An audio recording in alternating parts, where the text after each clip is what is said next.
novembro de 2020, Portugal aprovou mudanças importantes na chamada Lei de Nacionalidade. As novas regras facilitariam, por exemplo, a concessão de cidadania a netos de portugueses. Mas aí, com todas as restrições impostas durante a pandemia, a regulamentação dessas alterações, que podem interessar a milhares de brasileiros, ficou para trás, o que atrasou a vida de gente como o advogado Francisco Rocha. Se eu tivesse pedido diretamente de neto para avô para neto, em 2020, provavelmente eu já seria hoje um cidadão português. E com isso, juntamente com a pandemia, alguns planos foram adiados. Eu tinha pretensão de estudar em Portugal e esse plano foi adiado. Um dos motivos foi eu não ter essa cidadania ainda. Só agora, em abril de 2022, o governo português detalhou as normas e as padronizou para que sejam as mesmas em todos os cartórios do país. Os netos de portugueses não mais precisarão comprovar laços com a terrinha. Os bisnetos ainda precisarão ter alguém da geração anterior vivo para requerer a cidadania. Já as regras para cônjuges de portugueses ou filhos de estrangeiros nascidos no país foram simplificadas. Um bebê nasceu agora aqui em Portugal. Os pais são brasileiros. Vivem legalmente em Portugal há pelo menos um ano. Esse bebê já nasce português originário. Com as novas regras padronizadas e a promessa de informatização do trâmite, os escritórios especializados em processos de cidadania portuguesa tiveram um crescimento expressivo de demanda nos últimos meses. O blog Portugal Giro do Globo consultou 4 empresas que dão suporte a estrangeiros e todos observaram aumento na procura. O Vitor Couto atua em um desses escritórios e explica que essas regras comprovam que Portugal segue atraindo mão de obra estrangeira e especialmente brasileira. É um movimento natural e até previsível, resultado direto e evidente desse estímulo dado por Portugal. O país está buscando atrair mais brasileiros e eu vejo esse aumento de demanda com bons olhos. Afinal, de que forma a regulamentação da Lei de Nacionalidade Portuguesa facilita a concessão da cidadania a brasileiros? Quais são as regras mais importantes? E até que ponto o governo português já adotou as medidas para acelerar o trâmite dos processos? Esses são os temas do Ao Ponto desta terça-feira. Eu sou o Roberto Maltic, estou com a Carolina Moran e nesse episódio conversamos com o jornalista Jean Amato, do blog Portugal Giro. Fique com a gente.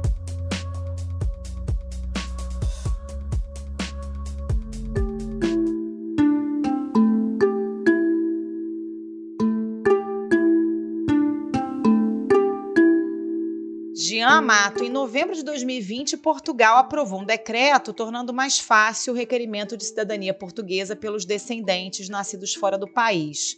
Mas esse decreto só entrou em vigor agora, no mês de abril. Por quê? Oi, Carol. Oi, Maltic. Esse decreto entrou em vigor, na verdade ele foi publicado em março e passou a valer agora em 15 de abril. Na verdade ele só padroniza, regulamenta a lei que foi aprovada lá atrás, em novembro de 2020, quase 2 anos atrás. Isso significa que a Conservatória dos Registros Centrais vai agora ter uma segurança jurídica para poder padronizar os procedimentos e tentar fazer a fila da cidadania andar, que está muito atrasada. O governo quis, com isso, transformar o que era algo que vinha sendo feito a base no texto da lei num procedimento padrão, regulamentado. Agora, o que muda exatamente, Já muda para netos, para cônjuges de portugueses que querem requerer a cidadania portuguesa? O que isso muda efetivamente? Portugal vem alterando a lei da nacionalidade por decreto ao longo dos anos, A 9ª alteração da lei da nacionalidade entra em vigor hoje. E essa de 2020 é considerada pelos especialistas a mudança mais justa para os netos brasileiros de portugueses. Por quê? Antigamente, o neto, apesar de ser descendente, conseguir provar a descendência, além de ele conseguir provar a descendência, tinha que ter um vínculo com o país. Ele tinha que provar que tinha vínculo com o país. Isso era um obstáculo, porque tinha que abrir conta ou fazer viagens regulares e até mostrar a carteirinha de sócio do Vasco da Gama ou do cartão de sócio do Real Gabinete de Português de Leitura, estava valendo como prova de vínculo. Isso mudou agora, isso mudou em 2020, já vem acontecendo, ou seja, um neto de português, mesmo que o pai não tenha cidadania, ele automaticamente pode requerer a partir do avô. Ou seja, pula uma geração. Com isso, a fila pode andar mais rápido, porque vemos aí até o personagem que eu entrevistei para a matéria que eu escrevi para o Portugal Giro, o blog do Globo. O personagem entrou na matéria, o Francisco entrou com pedido de cidadania em 2020, só que aí ele precisou fazer o do pai dele primeiro, e o do pai dele já saiu, entrou em 2020 antes da lei mudar, e o pai dele já saiu, já é cidadão português, e ele ainda está na fila. Foi necessário tirar uma cidadania para o meu pai, que inclusive já saiu nesse ano de 2020, saiu ano passado, inclusive, 2021, e só então para depois requerer uma minha.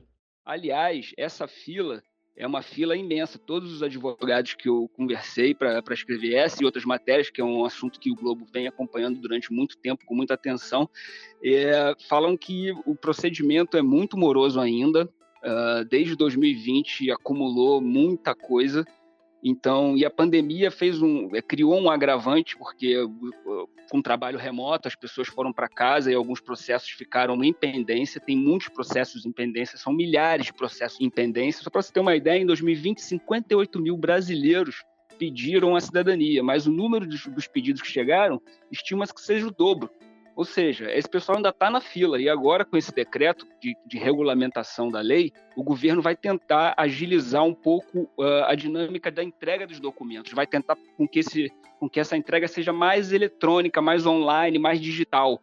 E os advogados não precisam, os advogados e as pessoas que também queiram entrar por conta própria e requerer a cidadania por conta própria, não precisam mais criar aquele bolo de documento em papel, não sei o quê. Isso faz parte da transição digital do governo, uma proposta de transição digital do governo, mas os advogados e especialistas dizem que isso não acontece ainda, isso é muito devagar, ainda está sendo aquela entrega meio burocrática, cartorial, de documentos, e eu acho que pelo menos esse ano ainda é muito difícil que o processo corra com mais rapidez. Agora, Jean, pelo que eu estou entendendo, então o único pré-requisito passa a ser o domínio da língua portuguesa, né? O que aqui no Brasil a gente já aprende naturalmente. O brasileiro neto de português tem que fazer alguma prova do idioma ou isso já é considerado automático? Se é brasileiro, naturalmente tem domínio da língua portuguesa. Isso é considerado automático para os estrangeiros que não são brasileiros, ainda precisam apresentar alguns vínculos e tal. Mas no nosso caso, que é o caso que interessa aqui pra gente, para quem está ouvindo ao ponto, o brasileiro já nasce com domínio da língua portuguesa e por isso já é considerado uma ligação efetiva e duradoura com Portugal.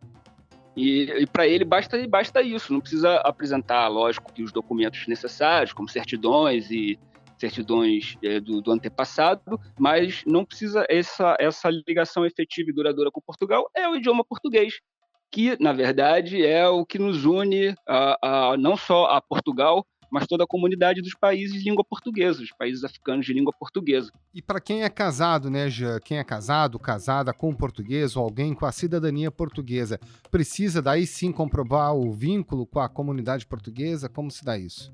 Precisa sim, mas a principal mudança para quem é casado com português e portuguesa é que agora ele pode requerer cidadania a partir de 3 anos de união estável. Então, assim, precisa sim ter o documento da união estável, precisa fazer a transcrição das certidões brasileiras para Portugal, para os cartórios daqui, para a burocracia portuguesa, mas isso é muito fácil de comprovar, porque pode ser até uma pessoa que tenha um filho em comum com um português ou uma portuguesa, e os advogados costumam usar muito o NIF, que é o número de identificação fiscal, o CPF português como prova de ligação efetiva com Portugal, às vezes também uma viagem que tenha feito, viagens constantes ao país para poder encontrar com essa pessoa, e enfim, eu acho que também nesse caso a prova vai acabar com o tempo lá na frente, eu acho que vai acabar caindo também, porque basta aí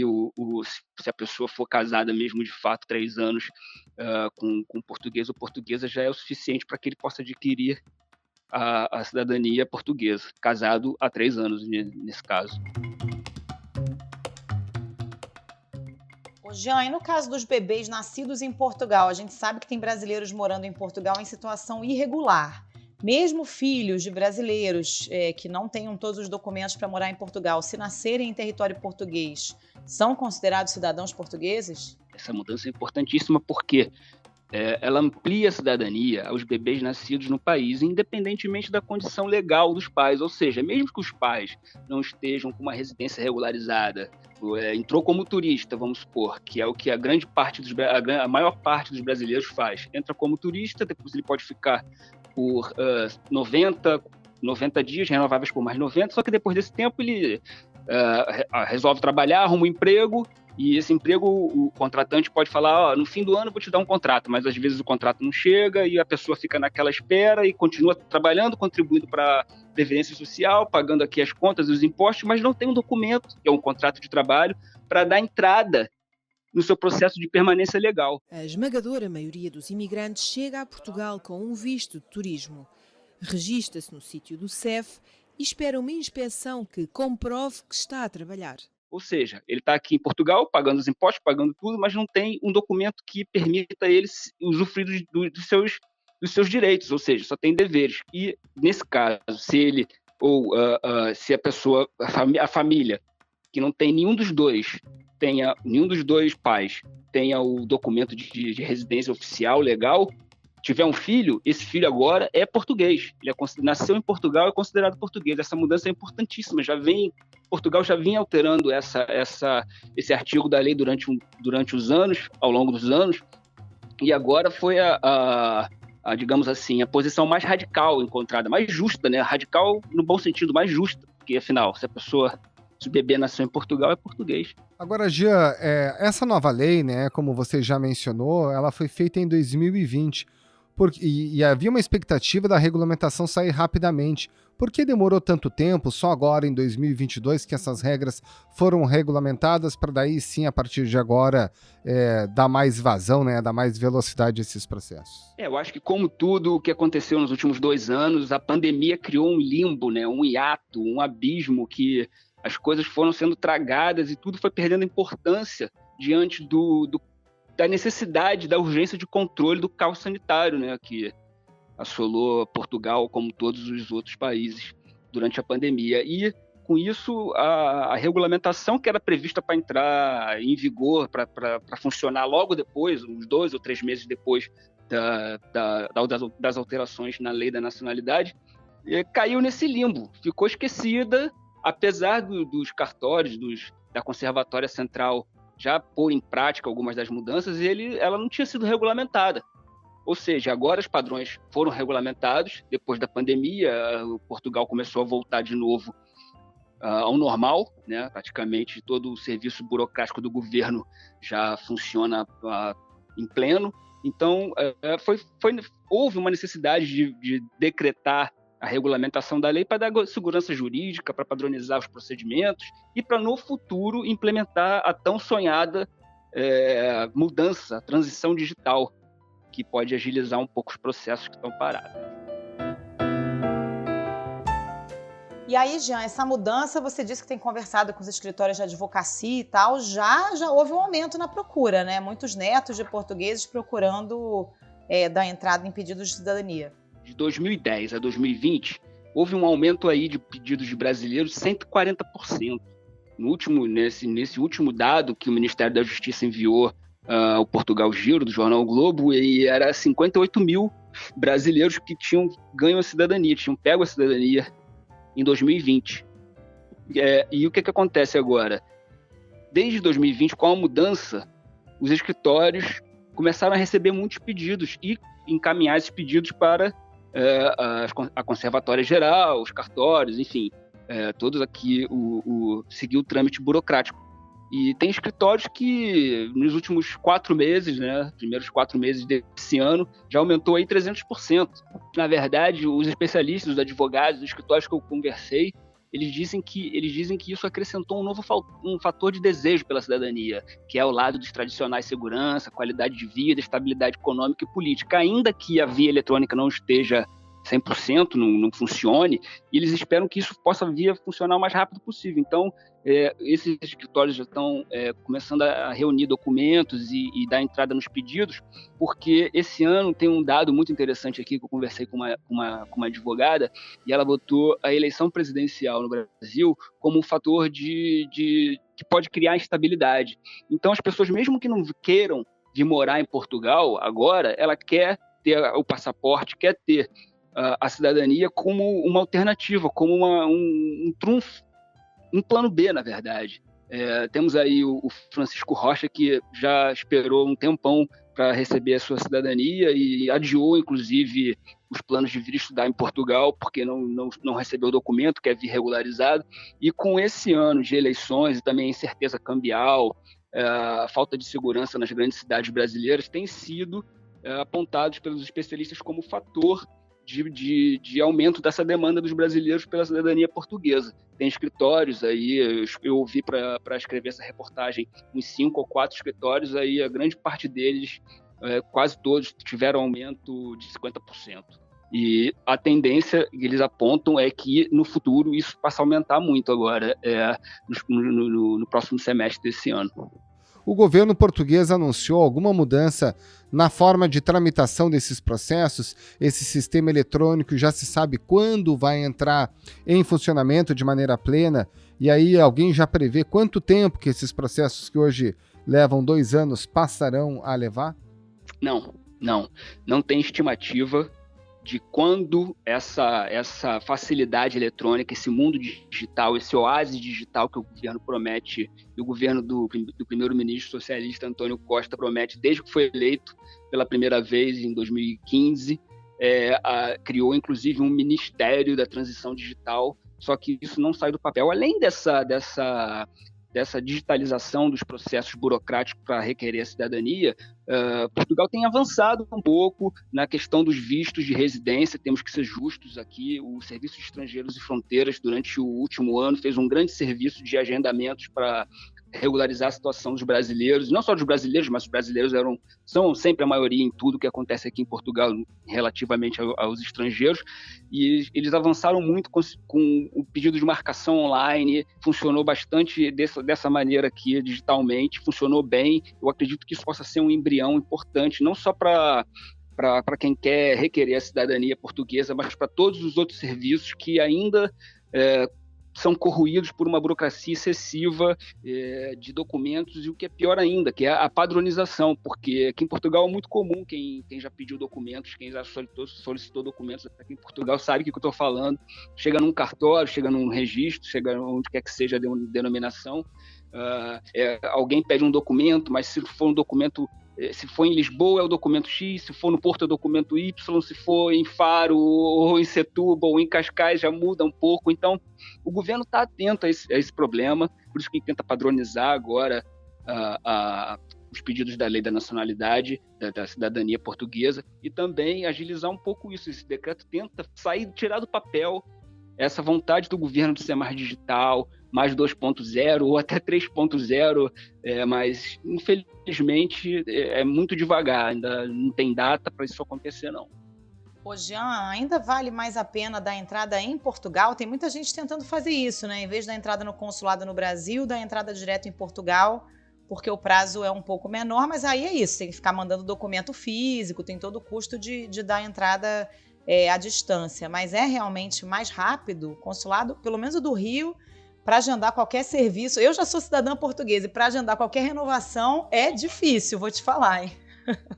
O que eu não sei dizer, eu não saberia, assim, seria até injustiça da minha parte dizer se entrar por aqui é mais rápido ou se entrar pelo Brasil é mais rápido. O que acontece é que tem muito processo acumulado. Eu acho que tanto faz se entrar em Portugal ou no Brasil, eu acho que vai demorar o mesmo tempo, em média 2 anos, 2 anos e meio, se o processo estiver direitinho. Eles têm que tirar muita coisa da frente, tem muito processo parado, mas assim, os escritórios, por isso que houve recentemente, nos últimos 3 anos, um verdadeiro boom de escritórios de advocacia que atuam no Brasil e em Portugal, ou seja, às vezes com parcerias com escritórios portugueses, ou eles mesmos abrem escritório em Portugal e fazem essa ponte, contratam advogados portugueses ou mesmo advogados brasileiros que têm o registro na ordem dos advogados de Portugal, para poder tentar agilizar, e ter um representante aqui em Portugal é muito mais fácil, mas isso não é uma obrigação. Qualquer pessoa se não tiver como pagar os custos desse processo, além de ser, porque só para você pedir a cidadania custa aqui, se você não contratar nenhum advogado nem nada, custa 200 euros, né? E fora os honorários para quem contrata o advogado. Ou seja, quem não tem como contratar um advogado pode chegar num cartório, que nem no consulado brasileiro, pagar a taxa, entregar os documentos e depois consulta um site que dá todo o andamento do processo. Só que essa consulta chega a ser um filme de terror. O pessoal conta que vai tentar, ele todo dia entra para ver se moveu, se andou um pouquinho, mas nada, processo parado, processo parado, processo parado. Agora, é muito difícil dizer qual dos dois lados é mais rápido ou mais lento.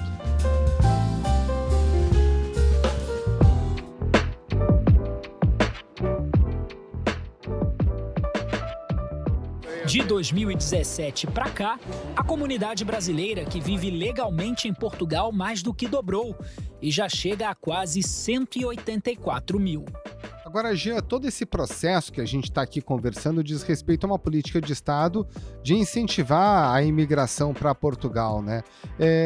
Se discute isso, continua a pleno vapor essa política estratégica do Estado, ou já se discute uma hora que isso vai parar, que as principais ocupações já vão estar ocupadas e que, portanto, tem que dar um freio nisso? Como é que esse debate ocorre nesse momento em Portugal? Olha, não, Portugal é um dos países mais abertos à imigração na Europa. Só para ter uma ideia aqui, fugindo um pouco de assunto, recebeu 35 mil refugiados ucranianos. 5 mil já tinha escola, algo assim, e a maioria já tem... Quando Portugal tinha recebido 15 mil ucranianos há 1 mês e meio atrás, tinha 20 mil postos de trabalho, ou seja, sobrava 5 mil. O problema demográfico, a crise demográfica de Portugal é tão grande, que a Comissão Europeia disse que em 2070, daqui a 50 anos, um pouco menos, Portugal vai ter metade da população em idade ativa para trabalhar. Ou seja, vai perder metade da força de trabalho da mão de obra. O governo que tomou posse esse ano, o governo do primeiro-ministro socialista Antônio Costa, definiu a crise demográfica como um dos 4 pilares, um dos 4 grandes desafios do seu governo, do seu próximo governo de 5 anos. Então, o setor do turismo, o setor da alimentação, da gastronomia, do turismo, que são os pilares aí de um grande poder, um grande ponto forte de Portugal, eles se ressentem muito da falta de trabalhadores. E no Algarve, por exemplo, que é uma região de praiana, que no verão vira a atração turística mais visitada de Portugal, não tem mão de obra.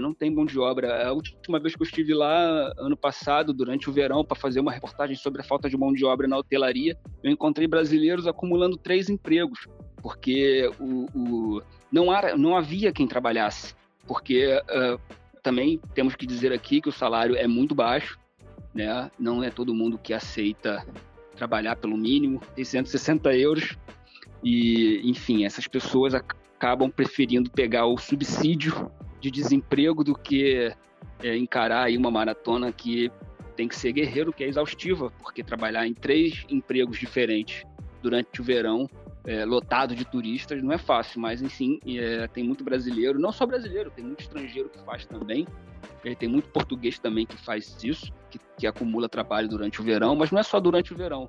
A crise demográfica já atingiu aí, já causou falta de mão de obra em setores cruciais para a economia, além da falta de mão de obra qualificada, tanto que Portugal é conhecido como um hub tecnológico, tem um grande potencial de transformação digital e atrai muito trabalhador de fora, estrangeiro, não só da Europa e dos Estados Unidos, como brasileiros também. É só uma empresa agora que criou um hub tecnológico na cidade de Pedro Álvares Cabral. Ela vai contratar 300 brasileiros. O processo está tão demorado que eles só conseguiram levar uns 10 para lá agora. Tem quase 50 já foram entrevistados, e mesmo esses brasileiros e estrangeiros não são altamente qualificados para esse cargo, ou seja, então falta trabalho desde quem trabalha com turismo, servindo mesas e, enfim, fazendo tudo o que tem que fazer na hotelaria, a um cargo de desenvolvedor ganhando muito mais do que 600 euros, até 6 mil euros, 8 mil, não sei.